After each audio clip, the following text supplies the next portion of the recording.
નમસ્કાર મિત્રો, મારુતિનંદન એજ્યુકેશનમાં ફરી આપનું સ્વાગત છે। મિત્રો, આજે આપણે વિજ્ઞાનની અંદર લાસ્ટ ટોપિકની વાત કરીએ। ઘણી બધી આપણે અંગિકાઓ જોઈ લીધી। હવે છેલ્લી એક અંગિકા રસધાની। ઓકે, હવે રસધાની વસ્તુ શું છે એની વાત કરીએ આપણે। તો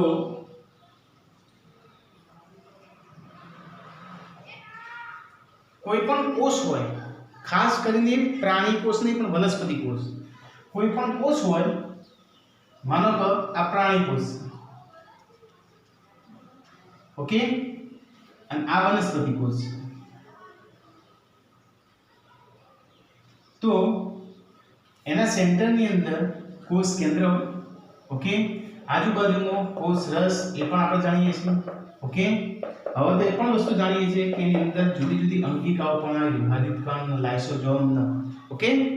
પણ प्राणी कोषની અંદર રસધાની જે છે એ રસધાનીનો અભાવ છે। આની અંદર રસધાની આવેલી હશે નહીં, અને જો કદાચ આવેલી હશે તો એકદમ નાની હશે।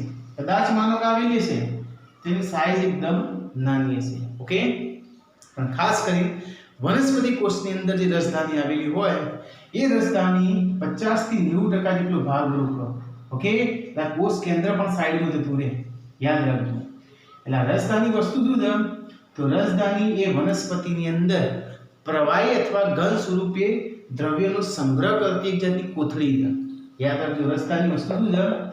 તો રસધાની ખાસ કરીને વનસ્પતિ કોષની અંદર પ્રવાહી अथवा ઘન પદાર્થનો જે પદાર્થ હોય, દ્રવ્ય હોય, એ દ્રવ્યનો સંગ્રહ કરતી એક જાતની કોથળી છે। ઓકે, તો શું શું અંદર સંગ્રહ કરે?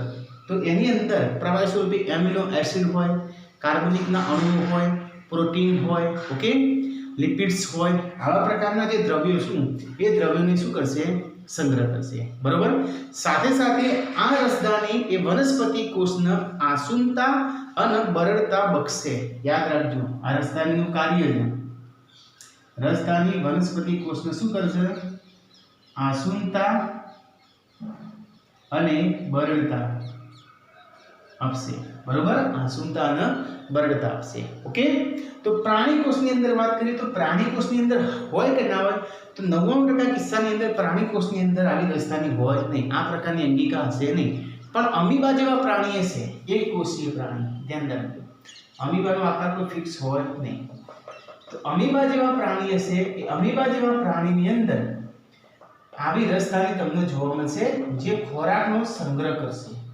आवी मानो के रसधानी आवेली होय जे खोराकनो संग्रह करे, जेने આપણે अन्नधानी પણ કહી શકીએ। એને શું કહી શકીએ? अन्नधानी।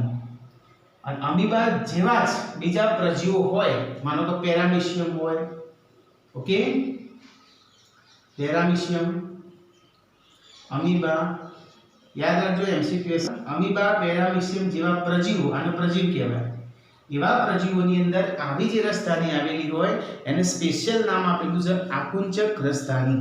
ઓકે, જો આ પ્રકારની રસધાની આવી હોય તો એને શું કહેવાશે? આકુંચક રસધાની।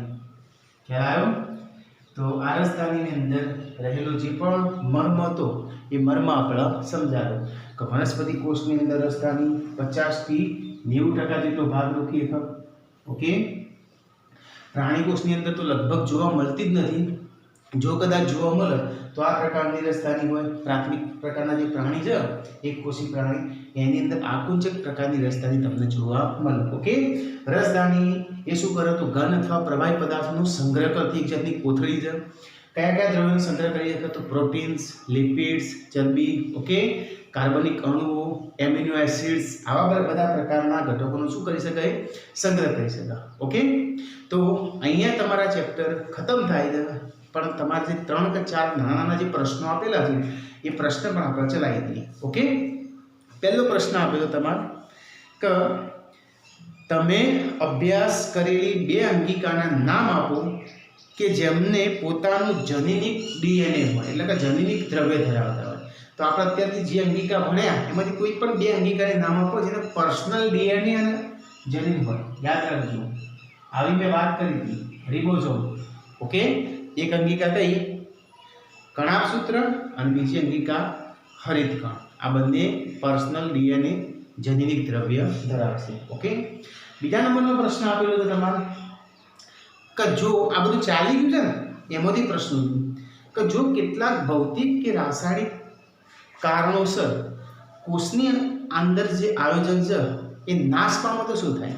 માનો કે મારો હાથ છે, હવે કોઈ પર્યાવરણીય ફેરફારના કારણે અથવા કોઈ કેમિકલ અસરના કારણે અહીંયા મને થોડી કળતર થતી હોય, મતલબ કોષ ડેમેજ થયો હોય તો શું થાય? તો લાઇસોઝોમ નામની અંગિકાના ઉત્સેચકો આવશે અને લાઇસોઝોમ નામની અંગિકાના ઉત્સેચકો એને શું કરશે? નાશ કરી દેશે. યાદ છે ને? એટલા માટે એને આત્મઘાતક કોથળી કહેવાતી. તો જવાબમાં શું લખ્યું છે? કોષ જીવવા માટે કાર્યક્ષમ રહી શકે નહીં અને લાઇસોઝોમ તેનું પાચન કરી નાખશે. બરાબર. એના પછીનો પ્રશ્ન આપ્યો કે શા માટે લાઇસોઝોમનો આત્મઘાતક કોથળી તરીકે ઓળખવામાં આવે? લાઇસોઝોમ નામની અંગિકાને કેમ આત્મઘાતક કોથળી કહેવાય? તો આ કીધું એ રીતે જ કે ચયાપચયની ક્રિયા દરમિયાન જ્યારે કોષ નષ્ટ પામે છે અથવા કોષમાં ખલેલ પહોંચે ત્યારે લાઇસોઝોમના જે ઉત્સેચકો છે એ લાઇસોઝોમના ઉત્સેચકો ત્યાં આગળ જાય અને લાઇસોઝોમની અંગિકા જે છે એ અંગિકાનું પાચન કરી નાખે. એટલા માટે એને આત્મઘાતક કોથળી કહેવાશે. બરાબર. તો એને લખી છે કે જ્યારે કોષ ઈજાગ્રસ્ત બને ત્યારે લાઇસોઝોમ તૂટે છે અને પોતાના પાચક ઉત્સેચકો દ્વારા પોતાના ઉત્સેચકો દ્વારા કોષનું પાચન કરી નાખશે. એટલા માટે એને આત્મઘાતક કોથળી કહેવાશે. એના પછીનો એક પ્રશ્ન આપેલો છે કોષમાં પ્રોટીનનું સંશ્લેષણ ક્યાં થાય? તો કોષમાં પ્રોટીનનું સંશ્લેષણ રિબોઝોમની સપાટી પર થાય. આ બધું આપણે વારે ઘડી કહી દીધું છે. ક્યાં આગળ થશે? રિબોઝોમ નામની જે અંગિકા હોય એ રિબોઝોમ નામની અંગિકાની સપાટી પર કોષનું પ્રોટીનનું સંશ્લેષણ થાય, માટે પ્રોટીનનો સંગ્રહ થાય. બરાબર. અને લાસ્ટ પ્રશ્ન, શા માટે કોષ પાયાનું બંધારણીય આયોજન ધરાવે છે?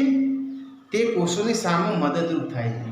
તો આપણે જે સિસ્ટમ છે ને આખા શરીરની એનું ચોક્કસ આયોજનબદ્ધ તંત્ર કોષની અંદર કે ભાઈ અંગિકા હોય, ઓકે, પછી કોષ કેન્દ્ર હોય, કોષ રસ હોય, કોષ દિવાલ હોય, વગેરે વગેરે એક આયોજનબદ્ધ તંત્ર ધરાવે છે.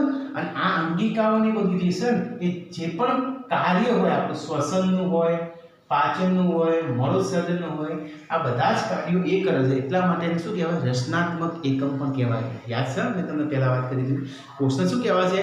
ક્રિયાત્મક એકમ. આપણે જે પણ ક્રિયા કરી છે, દૈનિક ક્રિયાઓ, દિવસે ઉઠીએ અને રાત્રે ઊંઘીએ ત્યાં સુધી જે પણ ક્રિયા કરીએ એ પણ કોષના કારણે થાય. અને આપણને જે આવી બોડી મળી છે, આપણને જે મનુષ્યનો આકાર મળ્યો છે, એ પણ કોષનું આયોજનબદ્ધ તંત્ર છે એના કારણે. એટલા માટે સજીવના કોષને સજીવ શરીરનું રચનાત્મક અને ક્રિયાત્મક એકમ કહેવાય. બરાબર. એક છેલ્લો તફાવત છે વનસ્પતિ કોષ અને પ્રાણી કોષ. એની આપણે વાત કરી દઈએ. એક નાનો તફાવત છે એ અહીંયા લઈ લઉં. તો અત્યાર સુધી જે પણ ભણ્યા ને એમાંથી તારણ કાઢીને આપણે કહી શકીએ કે વનસ્પતિ કોષ અને પ્રાણી કોષમાં શું શું આપણને જોવા મળ્યું. તો અહીંયા જો અગત્યના પોઈન્ટ જે છે વનસ્પતિ કોષ અને આ બાજુ પ્રાણી કોષ. તો હમણાં હાલ વાત કરીએ એ પ્રમાણે એક મુદ્દો તો હાલનો જ લખાય. કયો? રસધાની. એમાં મોટા કદની રસધાની હોય વનસ્પતિ કોષમાં, આમાં નાના કદની હોય. તો મોટા કદની રસધાની ધરાવે. બરાબર. અને પ્રાણી કોષ તો રસધાનીનો અભાવ હશે, રસધાની હશે જ નહીં, અને હશે તો એકદમ નાની હશે. તો રસધાનીનો અભાવ એટલે કીધું અભાવ હોય, અથવા હશે તો કેવી હશે? એકદમ નાની હશે. બીજા નંબરમાં પ્રાણી કોષની દિવાલની આપણે વાત કરી હતી જ્યારે જે તે સમય ચાલ્યું, એટલે 2-3 દિવસ પહેલા, 2-3 વિડીયો પહેલા, કે દિવાલ જે છે શેનો હોય? વનસ્પતિ કોષની આસપાસ દિવાલ હોય, આપણા શરીરની આસપાસ દિવાલ હોય નહીં. ઓકે. તો પ્રાણી કોષમાં કોષ દિવાલનો અભાવ હશે, કોષ દિવાલ હોતી નથી. ઓકે. જ્યારે વનસ્પતિ કોષ હોય તો કોષ દિવાલ ધરાવે છે, કોષ દિવાલ ધરાવે છે. ત્રીજા નંબરનું વનસ્પતિ સૂર્યપ્રકાશની હાજરીમાં પોતાનો ખોરાક જાતે બનાવે છે. એના કારણે હરિતકણના કારણે, એટલે ખોરાક જાતે બનાવે છે, મતલબ વનસ્પતિમાં હરિતકણ આપણા હરિતકણ આવેલું નથી. તો ત્રીજો મુદ્દો એ પણ લખાય વનસ્પતિમાં તે હરિતકણ ધરાવે છે, હરિતકણ ધરાવે છે. બરાબર. આપણે હરિતકણનો અભાવ હોય તો તેમાં હરિતકણનો અભાવ છે અથવા આવેલી જ નથી હોતી. બરાબર. પણ એક ઓપોઝિટ વસ્તુ છે, એને હરિતકણ ભગવાને આપેલું છે, આપણને નહીં આપેલું. તો એક ઊંધું કર્યું છે. તારા કેન્દ્ર આપણને આપેલું છે, એક અંગિકા છે તારા કેન્દ્ર, અને તારા કેન્દ્ર એનો આપ્યું નથી. ઓકે, તો અહીંયા લખાય ચોથો મુદ્દો કે તે તારા કેન્દ્ર ધરાવે છે અથવા તેમાં તારા કેન્દ્ર હોય છે. બરાબર, તો આની અંદર તેમાં તારા કેન્દ્રનો અભાવ હોય, તારા કેન્દ્રનો અભાવ હોય છે. ઓકે, તો આ ટાઈપના તમે વનસ્પતિ કોષ અને પ્રાણી કોષનો તફાવત લખી શકો. ઓકે, તો અહીંયા વિજ્ઞાનનું ચેપ્ટર અહીંયા ખતમ થાય અને કાલથી પરમ દિવસથી આપણે નવું એક ચેપ્ટર સ્ટાર્ટ કરીશું. ઓકે, જોઈ લો એક વખત.